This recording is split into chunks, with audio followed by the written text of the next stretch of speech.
আজকে ফেসবুকে দেখলাম ওবায়দুল কাদের অসুস্থ। উনি যদি এখন ইন্ডিয়া মারা যায়, বাংলাদেশে কি লাশ আনার কোনো পরিবেশ আছে? এবার বলুন তো, শেখ হাসিনা যদি এখন ইন্ডিয়া মারা যায়, আদৌ কি লাশ আনার পরিবেশ আছে? উনার দলের লোকেরা সাহস করবে? আজকে ফেসবুকে দেখলাম ওবায়দুল কাদের অসুস্থ। ইন্ডিয়াতে উনি হাসপাতালে আছে, নিঃশ্বাস নিতে নাকি কষ্ট হচ্ছে, ভেন্টিলেশন দিয়ে তাকে রাখা হয়েছে। উনার ব্যাপারে আমি কোনো মন্তব্য করার জন্য কথাটা বলছি না। অসুস্থ মানুষ, আমরা তার প্রতি আমাদের মমত্ববোধ ভালোবাসা দেখাই, কিন্তু আমার কথা হলো এক জায়গায়, উনি যদি এখন ইন্ডিয়া মারা যায়, বাংলাদেশে কি লাশ আনার কোনো পরিবেশ আছে? আসলে কি পরিবেশ আছে? উনার দলের লোকেরাও কি সাহস করবে? অথচ আমরা তো চাই যে উনি দেশে থাকুক। ওরা পলাবে কেন? পলানোর তো কথা না, আমরা তো পলাতে বলিও নাই। এবার বলুন তো, শেখ হাসিনা যদি এখন ইন্ডিয়া মারা যায়, আদৌ কি লাশ আনার পরিবেশ আছে? উনার দলের লোকেরা সাহস করবে? আপনাদের এই ধানায় কোন দলের লোক নাই? ওরা কি কেউ বলতে পারবে যে ম্যাডাম আসুক, আপনার লাশটাই দেশে আসুক? কেউ বলবে না, বলার কোনো পরিবেশ বাস্তবে নাই। আছে নাকি? এই পরিবেশটার জন্য দায়ী কে? শোনেন, যদি আপনি রেগে গিয়ে কাউকে বলেন যে তোরে খাইছি, আমরা এমন সব কই না, এই তোরে খাইছি রে, কয়নি মানুষ, এই তোরে খাইছি রে, আমরা কন এরকম দেখবেন, খেয়াল করেন। কিন্তু আঙ্গুল আছে মোট কয়টা? 5টা। তার মাঝে তোরে খাইছি করলে সামনে কয়টা গেছে? এই তাকায় কোন কয়টা গেছে? আর ভিতরে দিয়ে আমার দিয়ে কয়টা আছে? ইয়েস, এই 3টা অপেক্ষা করো, তোমারে আমরা খাইছি। শোনেন, যে জিহবা দিয়ে আপনি সবকিছু টেস্ট নেন, কোনটা তিতা কোনটা মিঠা, এটা জিহ্বা না থাকলে বুঝতেন না। তবে আবার এই জিহ্বা কিন্তু খেতে পারতো না, দাঁত যদি চাবাইয়া না দিত। এই দাঁতেরও দরকার, জিহ্বারও দরকার। এই দেশে সরকারও দরকার, রাজা প্রজা বিরোধী দলও দরকার, আছে না নাই? এটা গণতন্ত্র দেশের সৌন্দর্য, যে সরকারি দলও থাকবে, বিরোধী দলও থাকবে। এটা গণতন্ত্রের সৌন্দর্য। কিন্তু আপনি যখন ক্ষমতা পাইয়া সালেম হয়ে যাবেন, পরীক্ষা আপনি ফেল মারবেন। তাহলে আমরা নবী সুলাইমান থেকে শিখব, ক্ষমতা যতই আল্লাহ দেখ, আমরা আল্লাহ তাআলার কথার বাহিরে চলব। রাজি আছেন? হ্যাঁ, আপনি মেম্বার হবেন, চেয়ারম্যান হবেন, আপনি একটা এলাকায় বড় পয়সাওয়ালা হয়ে যাবেন, আপনি একটা গ্রুপ অফ কোম্পানির এমডি হবেন, আপনার অধীনে 10,000 কর্মচারী চাকরি করে, এমন আছে না? 10,000 শ্রমিক আপনার অধীনে চাকরি করে, আপনি মালিক। এই যে নবী সুলাইমানকে আল্লাহ এত ক্ষমতা দিছে, উনি বিনয়ী ছিলেন, আল্লাহর অনুগত ছিলেন। এই জন্য নবী সুলাইমান ফেল না পাস। আবার আইয়ুব আলাইহিস সালাম বিপদে ছিলেন, ফেল না পাস।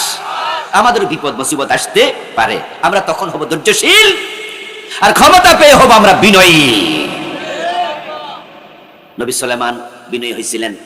হযরত ওমরের দিকে তাকান তো একটু। হযরত ওমর তেমন মানুষ, মক্কায় হযরত ওমর ঈমান আনার আগে কালেমা প্রকাশ্যে পড়ার সাহস কেউ দেখায় নাই। কিন্তু ওমর যেদিন কালেমা পড়েন, সেদিন তিনি নবী থেকে অনুমতি নিলেন, ইয়া রাসূলুল্লাহি, যে কালেমা আমি পড়ছি এটা আমি প্রকাশ্যে ঘোষণা করতে চাই।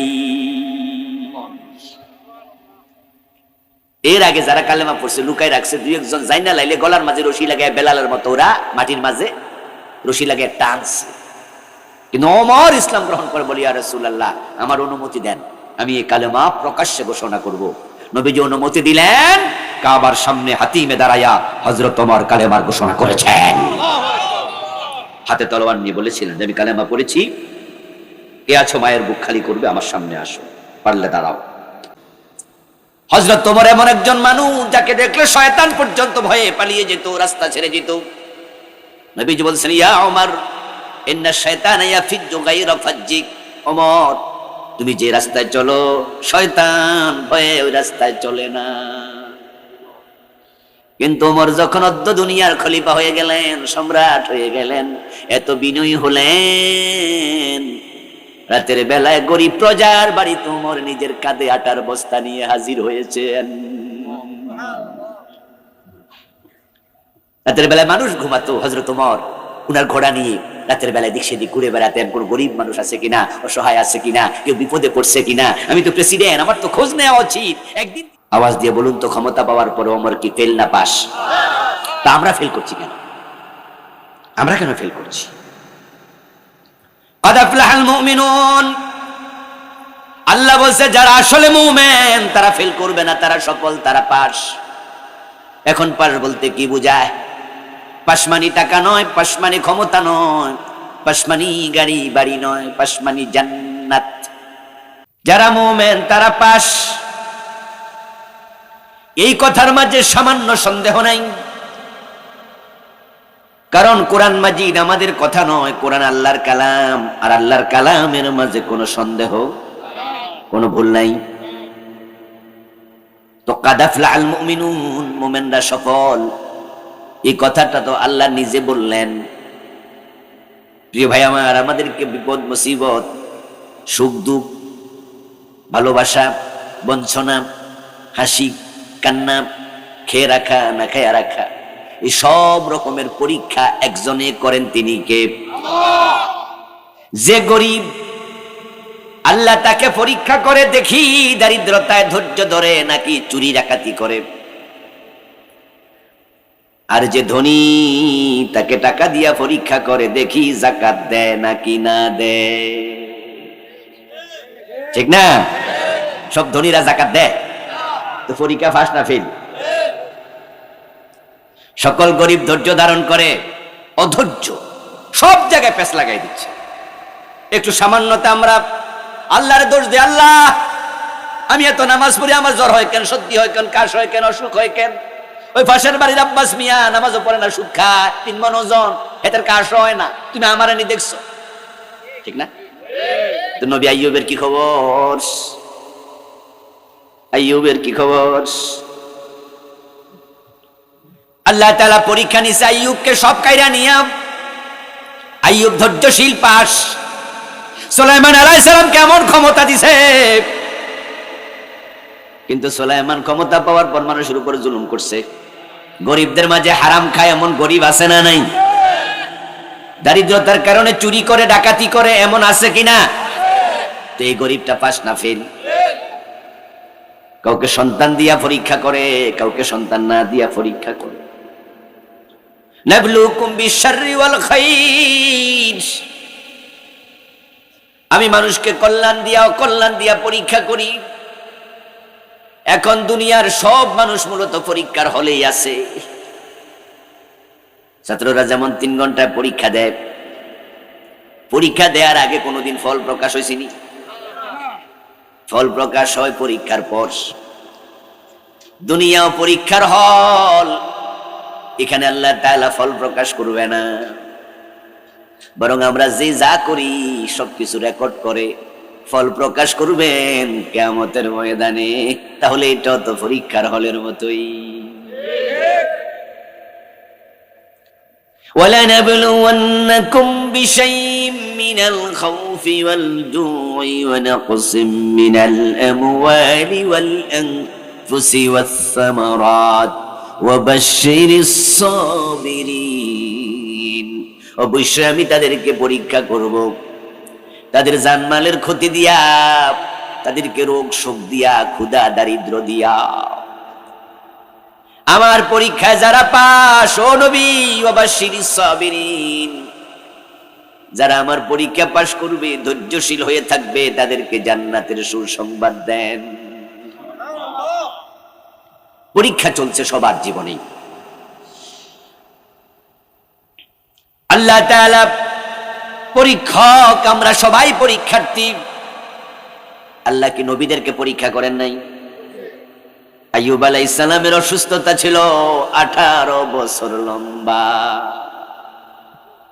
কত বছর?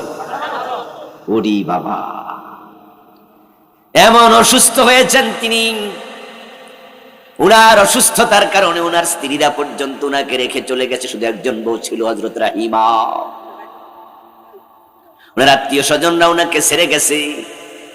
উনার যে কর্মচারী কর্মকর্তা ছিল উনার অধীনে সবাই সেরে চলে গেছে। এবং তিনি এতটা অসুস্থ ছিলেন, উনি একা একা নড়াচড়া পর্যন্ত করতে পারতেন না স্ত্রীর সহযোগিতা ছাড়া। এই লম্বা অসুস্থতার পরীক্ষায় নবী আইয়ুব ফেল না পাস। আইয়ুবের আল্লাহ সব কেড়ে নিয়ে গেছে, সব। হত দরিদ্র হয়ে গিয়েছেন তিনি। শরীরের মাঝে পোকা মাকড় পর্যন্ত পচে হয়ে গিয়েছিল, এমন তাফসীর কারক আছে যারা বলছেন উনার শরীর পচে গেছে, পোকা মাকড় হয়ে গেছে শরীরে। আল্লাহ আইয়ুবকে পরীক্ষা করলেন সব কাইরা নিয়াম, আর নবী সুলাইমানকে পরীক্ষা করলেন দুনিয়ার বাদশাহী দিয়া। ঠিক না? সুলাইমান আলাইহিস সালামের মতো এত ধনী বাদশাহ পৃথিবীতে নাই, কেউ নাই, কেউ নাই। আল্লাহর পরে সবচেয়ে বেশি ক্ষমতা আল্লাহ দিছে কাকে? এত ক্ষমতা আল্লাহ আর কোন নবীকে দেয় নাই, দুনিয়ার কোন মানুষকে দেন নাই। সুলাইমান আলাইহিস সালাম তামাম পৃথিবীর বাদশা ছিলেন।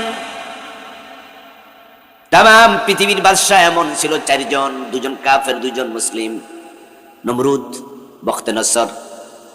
আর মুসলমানদের মাঝে ছিল দুইজন, দুজন হলো কাফের, বখতেনসর আর নমরুদ হলো কাফের। আর মুমিনের মাঝে দুইজন, হযরত যুলকারনাইন এবং নবী সুলাইমান আলাইহিস সালাম।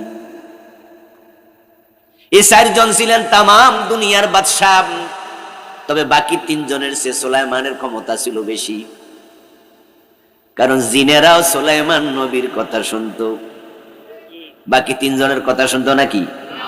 শুধু জিন নয়, নবী সুলাইমানের জন্য আল্লাহ বাতাসকে অনুগত করে দিয়েছেন, বাতাসেও নবী সুলাইমানের কথা শুনতো।